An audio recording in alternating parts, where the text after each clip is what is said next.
मेरे साथ विजय जी और सुरेश गुप्ता जी और हमारे वी एस सैनी साहब, एमएलए साहब, और मेरे साथ बैठे हुए चांदवीर जी। और थैंक यू सो मच मेरे इलेक्ट्रॉनिक मीडिया के भाइयों, फ्रेंड्स और प्रिंट मीडिया के। आज हम लोग पूरे देश में 20 जगहों पे अग्निपथ पे, जो एक अग्निपथ का नाम उन्होंने किस लिए दिया, जो युवाओं के लिए अग्निपथ बन गया, उसके लिए आज 20 स्टेट पे कांग्रेस अग्निपथ के विरोध में प्रेस कॉन्फ्रेंस करके अपना विरोध जाहिर कर रही है, लोगों को अवेयर कर रही है। और जो युवा आज अग्निवीर से सिर्फ खफा ही नहीं है, गुस्से में है, क्रोधित है, दुखी है। जिस तरह उनके सपनों को तोड़ा गया है, हम उनके साथ खड़े हैं, कांग्रेस उनके साथ खड़ी है। आप कह सकते हैं हम 8-10 पॉइंट वाइज आपसे सिर्फ पॉइंटर्स देने आए हैं कि ये जो फरमान है, आप सबको मालूम है कि एक तुगलकी फरमान जारी होता है ऊपर से, और सारे लोग, सारे भक्त लग गए हैं अनभक्ति में, ये दिखाने के लिए कि जो फरमान जारी हुआ है वो सही है। सबसे पहले हम लोग कांग्रेस अग्निपथ की जो बात युवाओं के साथ है, वो सबसे बड़ा विश्वासघात है। दूसरी बात, बीजेपी का नारा था 1 रैंक 1 पेंशन। नतीजा क्या निकला? No rank no pension. Congress ने संकल्प लिया है कि हम अपनी सेना को, फौज को किसी भी हालात में कमज़ोर नहीं होने देंगे। हम कोई भी समझौता अग्निपथ के लिए नहीं करेंगे। कांग्रेस का निर्णय है, जब तक अग्निपथ को वापस नहीं लिया जाता है, सरकार अपनी योजना को वापस नहीं लेती है, लगातार सत्याग्रह के माध्यम से, शांति के सत्याग्रह से कांग्रेस लगातार विरोध करेगी। और हम किसी भी संशोधन का, अमेंडमेंट की बात नहीं मानने वाले हैं। कांग्रेस अडिग है, युवाओं के साथ है कि सबसे पहले सरकार को अग्निपथ वापस लेना चाहिए, उसके बाद ही विचार विमर्श हो, एक्सपर्ट को बुलाएं, रिटायर्ड सेना के फौजियों को बुलाएं, ऑफिसर्स को बुलाएं, जितने भी रिटायर्ड ऑफिसर्स जो कह रहे हैं कि ये बहुत बड़ा बवंडर है, उन सबको बुलाएं। लेकिन पहला हमारा एक ही मांग है, अग्निपथ को वापस लिया जाए। हम इनकी बात कहने जाएंगे। पहले आप जीएसटी लाए, नोटबंदी लाए, आप किसानों का बिल लेकर आए, 16 करोड़ युवाओं को रोजगार देने की बात करी। और मुझे एक किस्सा याद आया जो मैंने पार्लियामेंट में ही कहा था। अब ये अग्निपथ लेकर आए और हमारे प्रधानमंत्री कह रहे हैं कि बहुत अच्छी योजना है, अभी तो नहीं लेकिन भविष्य में आपको अच्छी लगेगी। भविष्य में किसको अच्छी लगेगी? भाजपा को या युवाओं को या देश को? आपको याद होगा, नोटबंदी हुई, मोदी साहब ने 55 दिन मांगे थे और कहा था कि अगर मैं सक्सेस नहीं हुआ तो मैं सड़क पे आऊँगा। उसके बाद वो हमारे प्रधानमंत्री हैं, मैं आगे नहीं बोलूँगी। अब मोदी साहब से पूछिएगा कि उन्होंने क्या किया। क्या नोटबंदी से एनपीए, काला धन, आतंकवाद, भ्रष्टाचार, जिसके लिए नोटबंदी आया था, क्या हम सक्सेस हो गए? फिर आया किसान बिल, 700 किसान हमारे शहीद हो गए। आपको वापस लेना पड़ा बिल, लेकिन आपका अहंकार नहीं छूटा। हम आपसे आग्रह कर रहे हैं कि प्रधानमंत्री जी, आप सिर्फ भाजपा के या भक्तों के या अडानी के प्रधानमंत्री नहीं हैं, देश के हैं, देश के युवाओं के हैं, जिनको आपने नौकरी का वादा किया था और 8 साल के बाद जो झांसा और जुमला आपने अग्निपथ के नाम पे दिया है वो सरासर ढकोसला है। और सिर्फ इससे युवाओं को ही धोखा नहीं मिला है, हमारी सेना पे आघात है। हमारी सेना, जो आपके मंत्री कहते हैं कि युवा हो जाएगी और अच्छी हो जाएगी, ऑलरेडी हमारी सेना पूरे वर्ल्ड में सबसे बेस्ट सेना कहलाती है, चाहे आर्मी हो, नेवी हो, एयरफोर्स हो। उल्टा आप इसमें ठेकेदारी प्रथा लाके आप अपनी सेना को कहाँ लेके जाना चाहते हैं? आप कह रहे हैं हमारी सेना युवा होगी। मैं आपसे पूछती हूँ, भाजपा वालों से प्रश्न है हम लोगों का कि कैसे युवा होगी? हमारी फौज में 15 लाख सैनिक हैं। आप हर साल 56,000 के करीब ठेकेदारी में कॉन्ट्रैक्ट बेस पे युवा को भर्ती करेंगे, जिसमें मात्र 25% 12,500 लोगों को आप स्थायी करेंगे। दूसरी तरफ लगभग 60 से 80 हजार हर साल आप रिक्त पदों को भरते थे, जो 3 साल से भर नहीं रहे हैं। एक तरफ 46,000 में 12,500 सालाना लेने से हमारी सेना कैसे युवा होगी? और दूसरी तरफ परमानेंट रिक्त स्थान आप बंद कर रहे हैं, तो हमारी सेना कहाँ से युवा होगी? तीसरी तरफ 30 साल के जो जवान परमवीर चक्र पा चुके हैं अपनी वीरता के कारण, आप उन पर भी शक दे रहे हैं, आप उनका भी अपमान कर रहे हैं।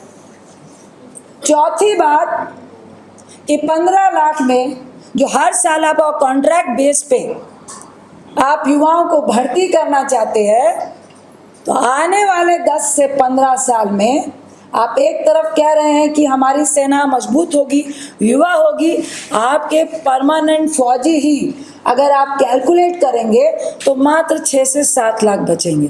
तो हमारी तो परमानेंट जो रिक्त पद है वही सारे ठेकेदार में चले जाएंगे, कॉन्ट्रैक्ट में चले जाएंगे, तो हमारी तो सेना ऑलरेडी कमज़ोर हो जाएगी। तो युवा कहाँ से रहेगी, सक्षम कहाँ से रहेगी? तीसरी बात, इस बात में युवा क्या सोचता है? एक तरफ जो 3 सालों से तैयारियां कर रहा था परमानेंट जॉब के लिए, जो 15 से 17 साल की होती है, लगभग 5 लाख रुपए उस युवा को अपनी ट्रेनिंग में खर्च होते हैं, जो सरकार वहन नहीं करती है। आपके मंत्री कह रहे हैं 11 लाख रुपए मिलेंगे। 5 लाख खर्च के 11 लाख का झुंझुना आप 4 साल में उसको पकड़ाएंगे, कौन सा तीर मारेंगे? एक तरफ आप कह रहे हैं कि 8वीं और 10वीं पास युवा भी उस सेना में भर्ती हो सकता है, लेकिन आप दूसरी तरफ विपदा देखिए। एक लड़का अपनी पढ़ाई से गया, नौकरी से गया, 21 से 23 साल का होते होते वो रिटायर हो गया। शादी से पहले वो रिटायर कहलाएगा, ना वो अब शिक्षा पा सकता है, ना वो कहीं और नौकरी कर सकता है। तो बचा क्या? भाजपा का कार्यालय, जो उनके मंत्री कह रहे हैं, हम लोग नहीं कह रहे हैं कि चिंता की बात नहीं है, भाजपा कार्यालय है, आप उसमें सिक्योरिटी गार्ड लग जाना। मुझे शर्म आती है ये कहने पे। हमारे युवा जज्बात के साथ देश के लिए शहीदी देने के लिए जिस सेना में जाते हैं, आज उस सेना के जवानों को भाजपाइयों ने अपने सिक्योरिटी गार्ड से उनको कंपेयर किया। क्या यही आप अपनी सेना को मजबूती देना चाह रहे हैं? मुझे एग्जाम्पल मिला एक फौजी का, उसने शादी का कार्ड, उसकी शादी है, उसने शादी का कार्ड छपवाया है, तो वो स्थायी है। तो कार्ड में ब्रैकेटिंग में लिखा है फौजी स्थायी, परमानेंट। ये आगे के भविष्य को, युवाओं को दिखा रहा है कि आगे उनका भविष्य क्या होने वाला। एक तरफ विजय वर्गीय जी कहते हैं सिक्योरिटी गार्ड बन जाओ, दूसरी तरफ प्रधानमंत्री कहते हैं कि ये भाई अल्प में खराब लग रहा है और आगे आपको अच्छा लगेगा। तीसरी तरफ जो आपके विपिन रावत जी CDS थे, उन्होंने उल्टा ये कहा था कि 17 साल के बाद जो रिटायरमेंट होती है उसको भी आप लेंदी लेकर जाइए। पेंशन से अच्छा है कि उनके कार्यकाल को और लेंदी कीजिए। आपने उनका भी अपमान किया। तीसरी बात, आप कह रहे हैं कि जो 75% हैं हम उनको नौकरी देंगे। क्या नौकरी देंगे आपके सामने है, लेकिन एक तथ्य पे भी जाएं तो जो स्थायी फौजी थे, जो रिटायर हुए, जिनको आपने नौकरी देने का वादा किया था, वो मात्र 2% ही आप उनको नौकरी दे पाए। तीसरी तरफ हम ये कहते हैं अग्निपथ तो आपको वापस लेना पड़ेगा, लेकिन 62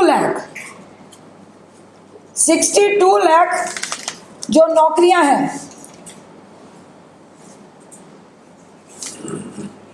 केंद्र सरकार और राज्य सरकार में सरकारी नौकरियां के स्थान रिक्त हैं, वैकेंसीज हैं। हम आपसे आग्रह कर रहे हैं, बात कर रहे हैं, आप जो ये झुंझुना पकड़ा रहे हैं और 32 लाख 26 लाख सिर्फ सेंट्रल की सरकारी नौकरियां वैकेंसीज खाली हैं। आप इस अग्निपथ से पहले उन वैकेंसीज को क्यों नहीं भर रहे हैं? 60 लाख नौकरियां खाली पड़ी हैं सरकारी, आप उनको नहीं भर रहे हैं। आपकी नियत में खोट है। आप देश के युवा को गुमराह कर रहे हैं।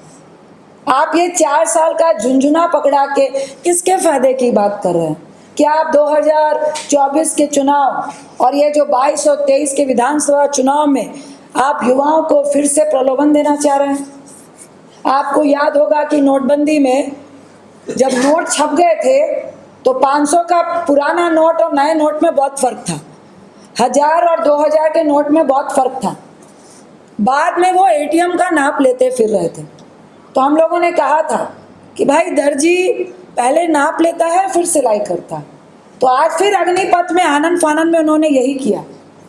आनन फानन में पहले नौकरी निकाली है, अब उसमें संशोधन करते फिर रहे हैं कि ये गलतियां हैं, वो गलतियां हैं। कांग्रेस का साफ निर्णय है, हम युवाओं के साथ हैं और हम लोग चाहते हैं अग्निपथ को वापस लिया जाए। ये सेना के लिए घोर विरोधी है, ये हमारी सेना के सम्मान का घोर विरोधी है, ये हमारे युवा के भविष्य के लिए घोर विरोधी है। और कल हम लोग 27 तारीख को पूरे देश में विधानसभा वाइज पूरे देश के हर प्रदेशों में सत्याग्रह कर रहे हैं अग्निपथ के खिलाफ। हम युवाओं के साथ हैं। आप हरियाणा की बात ले लीजिए, सबसे ज़्यादा अगर फौज में किसी प्रदेश से फौजी बनकर जाते हैं तो 1 नंबर पे हरियाणा है, दूसरे और तीसरे नंबर पे हिमाचल और पंजाब आते हैं।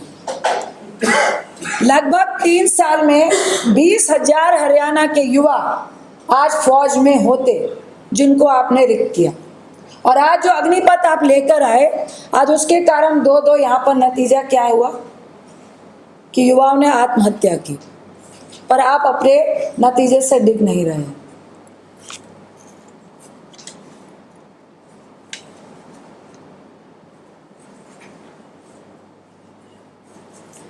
हम इन्हीं बातों को आपके बीच में लेकर आए हैं कि जिस तरह GST, नोटबंदी, किसान बिल, इनका फेलियर हुआ, आज अग्निपथ पूरे देश को और फौज को एक कॉन्ट्रैक्ट बेस पे, ठेकेदारी बेस पे, ठेकेदारी प्रथा को आगे बढ़ाने वाला और ठेकेदारों के हवाले करने वाला ये अग्निपथ है, जिसके खिलाफ पूरी कांग्रेस है, पूरा विपक्ष खड़ा है।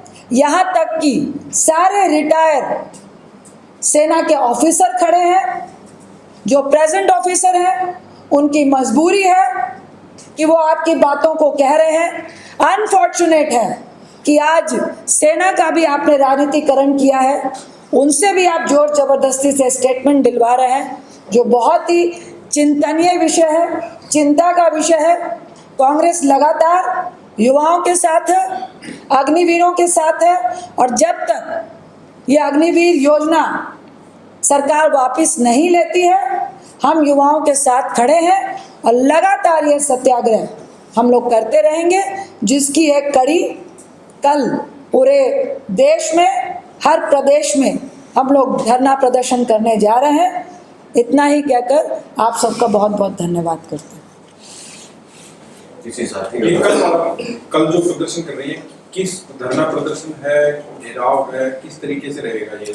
देखिए, प्रदेश वाइज हम लोग गांधीवादी हैं और ये बिल्कुल शांति से, बिल्कुल अहिंसक होगा और हम प्रदर्शन करेंगे।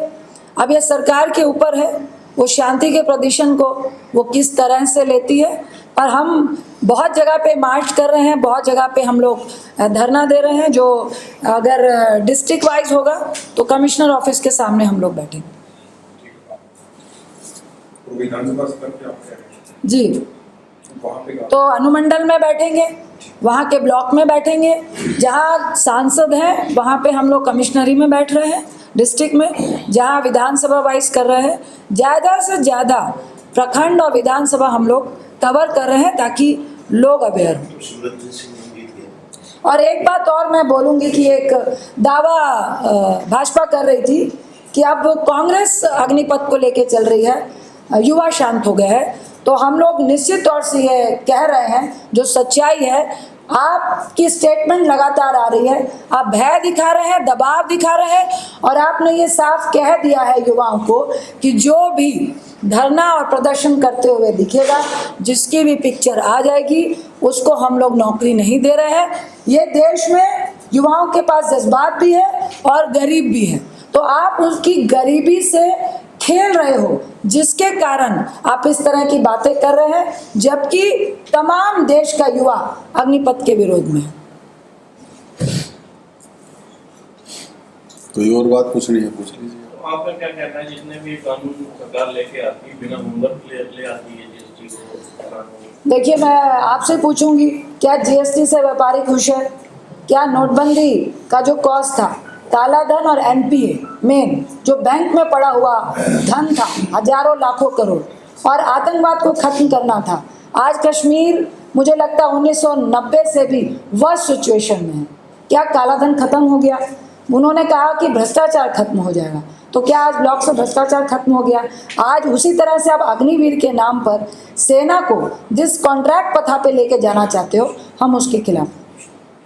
और अगर ये जो कल का धरना प्रदर्शन है, इसके आगे भी कुछ कार्यक्रम है? निश्चित तौर से हम लोग लगातार, जब तक अग्निवीर, अग्निपथ जो योजना है सरकार वापस नहीं लेती है, ये सिलसिलेवार जारी रहेगा।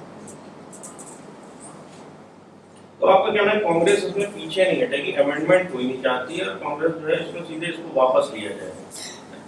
बिल्कुल, हम लोगों ने पढ़ा, जो देखा और जिस तरह का ये अग्निपथ योजना लेकर आए हैं, 4 साल में भी 6 महीने की ट्रेनिंग है और एक अच्छा फौजी बनने के लिए और उस डिग्निटी तक पहुंचने के लिए कम से कम उसको 6 से 7 साल लगते हैं। उनके ऑफिसर्स ने ही कहा कि पहले आप उसको 6 से 7 साल सेना में ही रखिए, सेनापति ये सिपाही के रूप में रखिए, फिर आप सीआरपीएफ वगैरह में कीजिए और आप 6 महीने में उसको ऐसी ट्रेनिंग दे देंगे। आप मुझे ये बताइए, हम लोग ये सवाल कर रहे हैं कि जो युवा को ये पता है कि 6 महीने की ट्रेनिंग और 3.5 साल की नौकरी में वो 25% में है कि नहीं है, वो किस जज्बात से बॉर्डर पे लड़ेगा? उसके फैमिली की क्या गारंटी है? और आप अगर एक शब्द में जाएंगे, उन्होंने बोला है 25% तक को दे सकते हैं, उसमें भी गारंटी नहीं है। Is up to 25%, this is type of mega sale. तो ये सेना हमारी कोई मेगा सेल में नहीं चलती। सरकार इसको कंपेयर कर रही है इजराइल आर्मी से, इजराइल कंट्री से, उसको आपने कंपेयर किया? बिल्कुल, देखिए, इजराइल और हमारा जो सिनेरियो है बिल्कुल अलग है। पहली बात तो इजराइल में युवा फोर्स में जाना ही नहीं चाहता है। दूसरी बात, वहाँ इतनी गरीबी नहीं है। तीसरी बात, वहाँ पे इसके साथ आपकी स्थायी पोस्टिंग भी है, आप उन रिक्त स्थानों को भर रहे हो। तीसरा, वहाँ के सिनेरियो में कोई भी व्यक्ति परसेंटेज अगर आप इंडिया और इजराइल का लेंगे तो बिल्कुल परसेंटेज में हमारा उनका कोई कंपेयर ही नहीं है। यहाँ हमारे युवा गरीब भी हैं, मजबूर भी हैं और जज्बाती भी हैं। तो there is no compare between Israel और इंडिया। देखिए ये सबसे पहले तो ये मार्केटिंग की पार्टी है, अपना प्रोडक्ट की पैकेजिंग बहुत बढ़िया से करती है, लेकिन नोटबंदी से ये लगातार फेलियर हो रहे हैं। सुषमा स्वराज तो बची नहीं, वो बहुत अच्छे से स्पीच और अग्निपथ क्यों रखा उसको वो मोबिलाइज कर सकती थी, लेकिन उनको भी उन्होंने बहुत पीछे धकेल दिया था। अनफॉर्चुनेट है वो नहीं है। अग्निपथ जो नाम दिया है मुझे लगता है कि इनके ही गले की फांस बनेगा, क्योंकि ये हमारे देश के युवाओं और सेना के लिए अग्निपथ होता चला जा रहा है। जो डिग्निटी और जो हमारी फौज का रैपो है पूरे वर्ल्ड में, आप उसको ठेकेदारी प्रथा में झोंक के आप पूरी सेना को अग्निपथ बना रहे हो, तो ये उन्हीं के ऊपर आता है। ये किसी भी तरीके से सेना को सम्मानित करने का नाम हम अग्निपथ नहीं कह सकते।